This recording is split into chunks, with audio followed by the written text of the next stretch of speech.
This is a video I wanted to put together to show you how to submit an invoice into global warranty after performing warranty service for Electrolux Professional.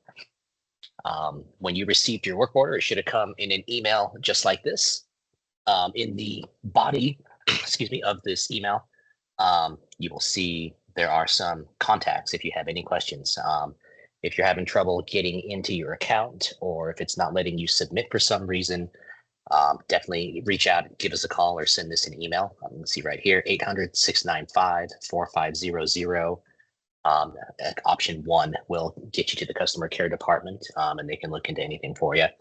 Alternatively, down here, we have links to technical service email boxes for all of our different brands. You can see Grandmaster, Craftco, Unique, etc. You can email us there, and we'll also be able to help get you in to figure out what you're looking for and what we can do to get that working.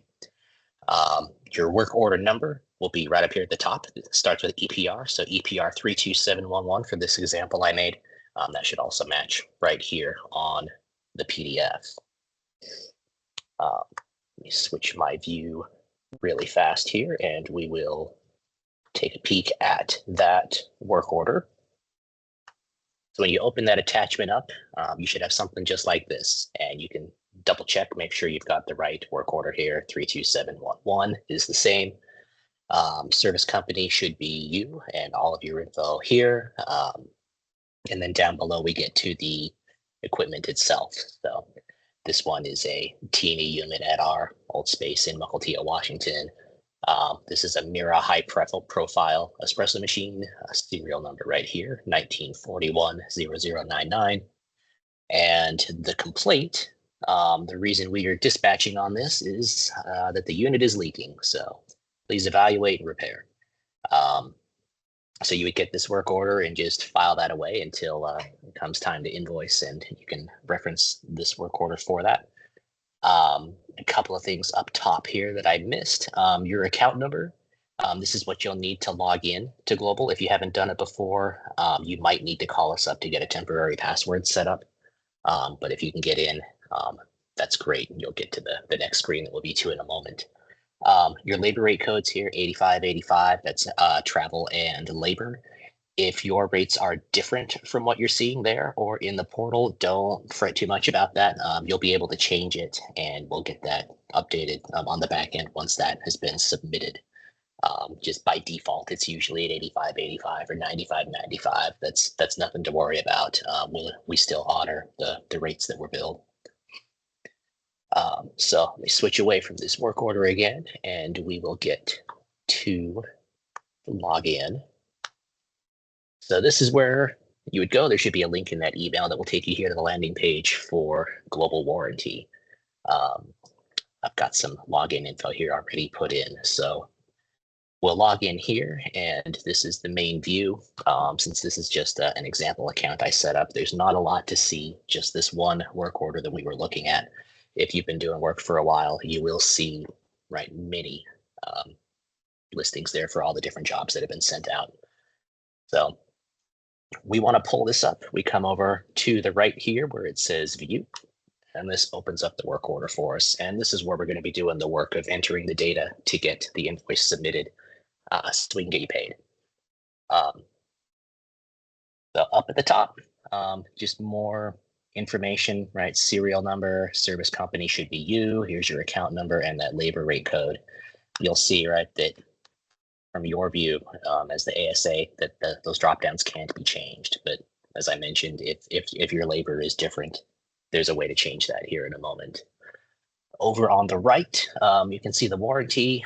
This is a demo fake machine, so these numbers are much higher than usual. You'll normally, for a unique machine at least, you'll see 365. It's got 1 year labor, 1 year parts.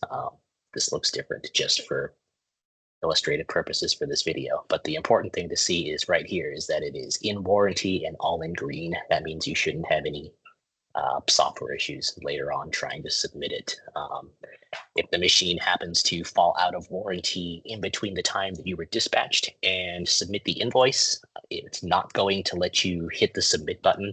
You'll have to call us up so we can alter that warranty and get it to let you put that in. but don't worry too much if you run into that. It happens occasionally, but not too often. Scrolling down a little bit here, we get to the summary. And there are a few key things here to check in the summary to make sure this goes good. You can see that they're all marked with the red asterisk, but if these are not filled in, you can just fill them in with whatever date works for the work order date, the requested date. Those are usually filled in, but they might be empty and want some kind of field. And both of those would need to be either the same or prior to the work completed date when you actually went out to the site and performed the work. Also down here at the bottom, it's going to want your invoice number. So whatever number is on the invoice that you're going to be uploading, make sure that comes in this field right here and matches. I'll put that back in a second. And then we come down to claim info, and this is where it's pretty similar to what we saw in the body of that emailed work order, right? The complaint, the unit is leaking, please evaluate and repair. I've already kind of been in here playing with it. So just to show you the cause, what we found was a faulty valve that was leaking and damaged.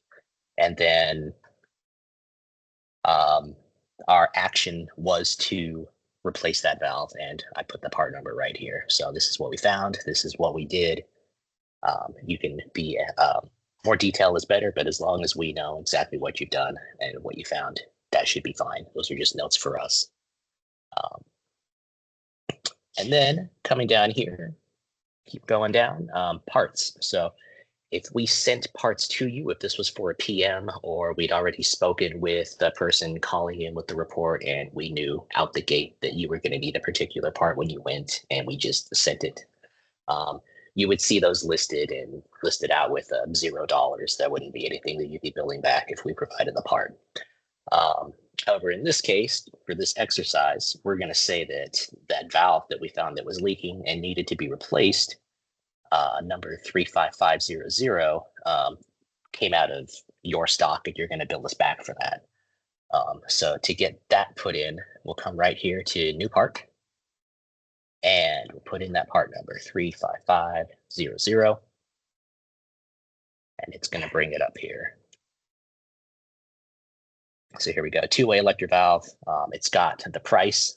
So the price that's in the system might not have kept up with price changes at Partstown and all that. So if you're billing us back, $49.95 for this valve, then you can change that to $49.95, and that can be changed. The approved column, that'll have to be changed on our end, but as long as that matches what's on your invoice and it's an approved item, there's not going to be any issues with that. So we're billing back $49.95 here for this valve, and we're going to hit save.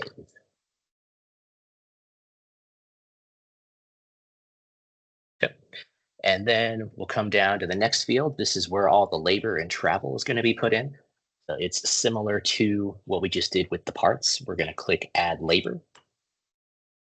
And here, we start filling in these blocks. So the technician did that work. We'll just say that was me, I'm Ben. And the rest of this down here, you're not really going to need to put anything in. Just make sure you get the right date, the date that the work was performed. And then over here under actual, so I'm going to say that took me 1 hour to replace that valve, and I had 1 hour of drive time. So you can see that already adds everything up and fills it in. My rates, I charge $100 an hour, or at least this fictitious company of mine charges $100 an hour. So I'm going to change that from 85 to 100, since the generic default I mentioned up top is 85, right? This is where we make that change, and you can see that it's already in the approved field already carried that over, which is nice. Sometimes that has to be done separately in the back once the invoice submits, but again, as long as your actual numbers match what goes on your invoice, no problems there to worry about. So this was a quick, easy job. I drove an hour. We spent an hour there swapping a valve out. There's nothing else to put in here. So we're going to hit save. And now we can see over here on the left, right, it's showing we got our $46.95 in parts, which should be $49.95. That will change when we get that changed after it's submitted. And the labor is $200 for our total here. And then we're going to come down to our last place. Right here is the file room.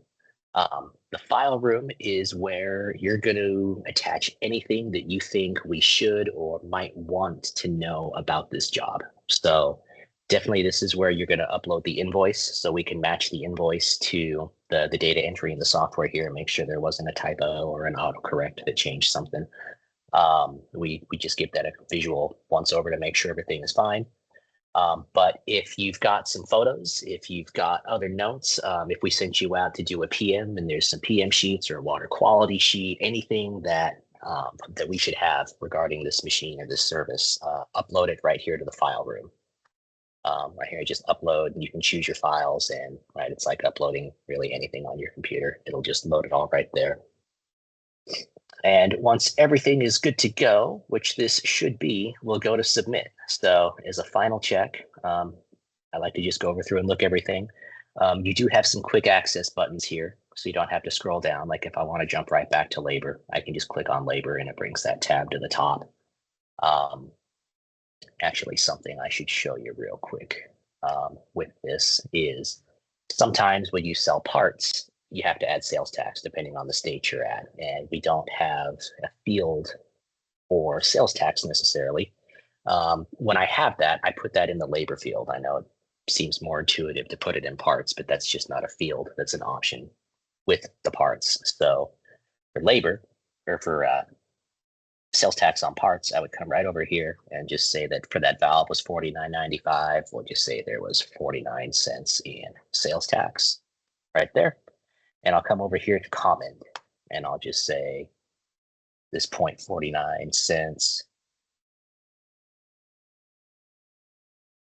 is my sales tax.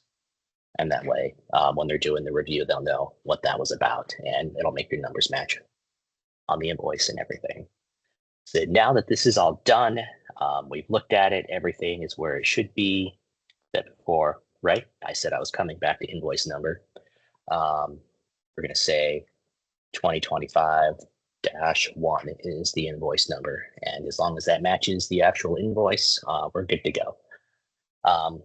But now we can come here up to the top and hit save first. I like to hit save to make sure everything's the way it should be. And then we'll go to submit claim. And here we go. View report, cancel, or submit claim. I'm going to hit submit. And everything is good. It did a check and it was able to submit. The warranty is good. Everything looked happy. So you got this. So submit MFG means it's been submitted to the manufacturer. That's Electrolux Professional. That's us. And that lets you know that it's now in the approval process. Down the road, you can log into your account. And if it's approved, you'll see it approved. And once it's approved, our payments are sent out ACH twice a month. So as soon as that approval is done, you should see that generally within, say, 1 to 3 weeks, just depending on how that fell into the payment schedule. So that should be everything you need to know about submitting one of these claims. If you have any other questions, if something isn't working for you, if you need a hand, can't log in, definitely reach out to any of those emails that's in the work order or give us a call. Again, that's 800-695-4500, option number 1. Thank you.